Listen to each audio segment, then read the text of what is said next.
Connor, what are you most excited about today? On Flip Daddy. Flip Daddy? Yeah. What? What are you most excited about today? That we maybe get to go to Journey Park. But it's always good to have big dreams. I have always firmly believed that the difference between those who do extraordinary things and people that just do okay things, the talent is not the biggest variable. It's the work ethic, it's the mindset behind how much you actually want it. Each and every day, no matter what you are currently doing in life, no matter what job you have, no matter what situation you have the opportunity to look at it differently. You have the opportunity to make it great and to continue to strive for greatness. Or you can just keep sitting around and complaining that you don't like where you're currently at. You have the option. I'll choose to keep going after greatness.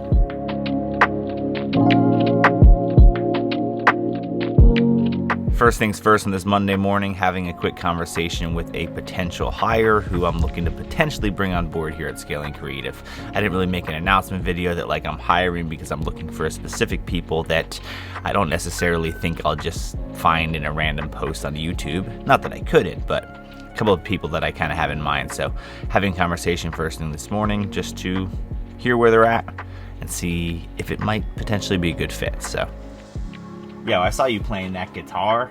All right, meeting went great. Feeling super good. I feel like I found the right person for this company. They can really, really make a huge impact. So I'm super pumped about it. Moving on to the next thing. Am I the only weirdo that every single time I get done working, like in my office, whether it's at my other office or this office, I always have to clean up my actual office space before I leave? Like there's just something weird about I can't leave a place like a disaster, because when I come back and I'm ready to work, that messes me up. Is anyone else like me? I might be weird.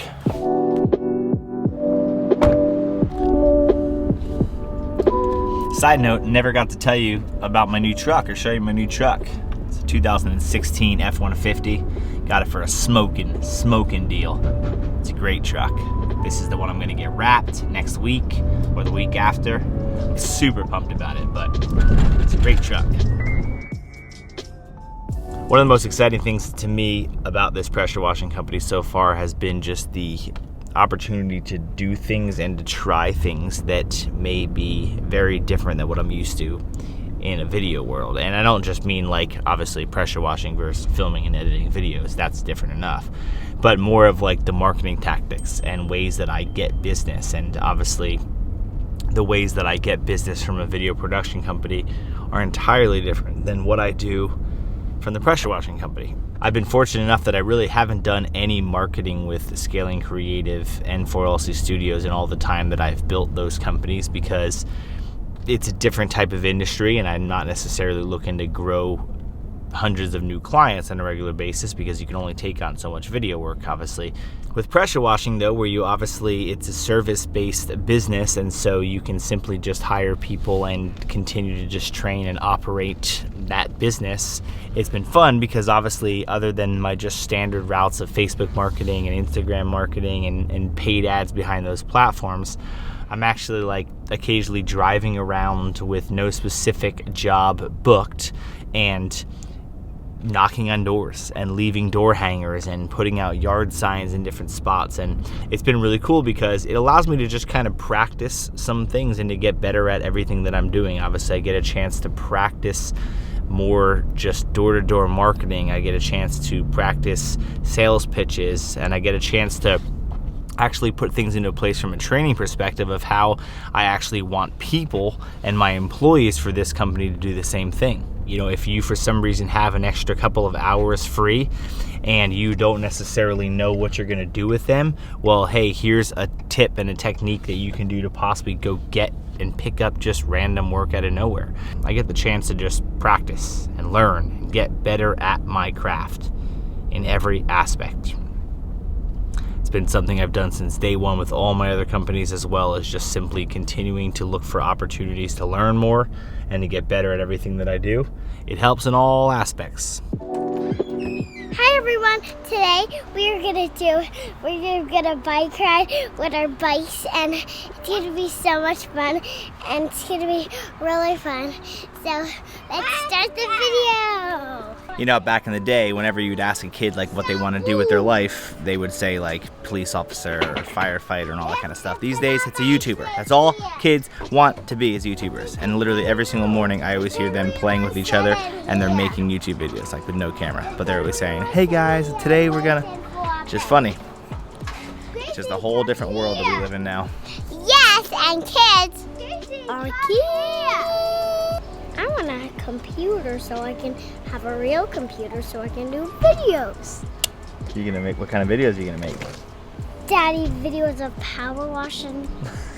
You're gonna make those? That's what I like to hear, yeah. So there you heard it, I no longer need to hire anyone because she's gonna make my power washing videos. And my favorite movie is Star Wars. He's literally never seen Star Wars in his life. Neither have I. Here. Neither has Kelsey. We have never watched Star Wars, Star Trek, any of those movies. Call us crazy, but we haven't. But for some reason, his favorite movie is that. Never seen it before.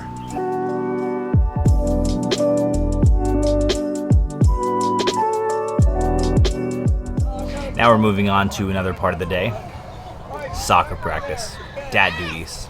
Hi. Are you in the fort? That's just the lights on. Now it's the lights on.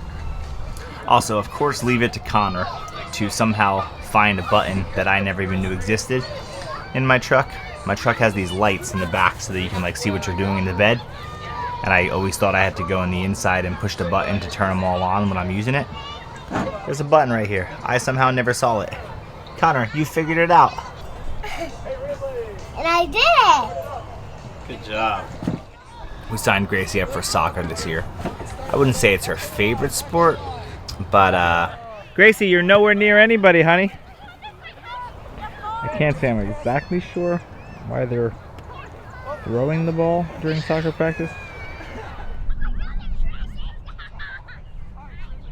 Just like her father, always causing trouble. All right, and up next. Just kidding, that had nothing to do with anything, but I always think that's just super fun. What else is super fun is my monthly coaching call. This is not a sales pitch, but that's just what I'm doing tonight. So I figured I'd let you come along and kind of see what that's all about, because I don't mention it very often, but I have a monthly coaching call that maybe you might find value in. So what can I help you with right now? You know, you encouraged me to think about moving some of my clients more towards a subscription service, or at least regular monthly work instead of just one-off projects. And we've been able to have that conversation with a few clients, and that has been positive.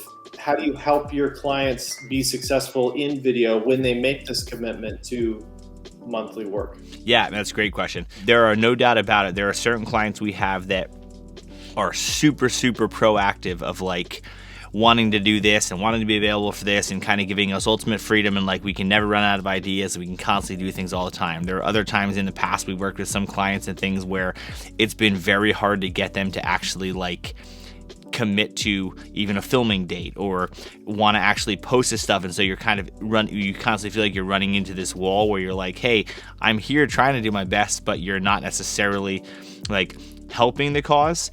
Simultaneously, I also think there are people that, and it might not be the case with you, but sometimes you need to be overly proactive if you're the person trying to sell them the video service, because you have to keep in mind that the best thing that you can do for them is make that whole process easy. What you don't want people to do when they sign on as like a retainer-based client is have to be the person that like always comes up with the ideas, because if they're the ones coming up with all the ideas and all you're doing is executing on them, you're going to be very easily replaced, because all they need to do is find anyone else who can do video for cheaper, and you've instantly lost all your value.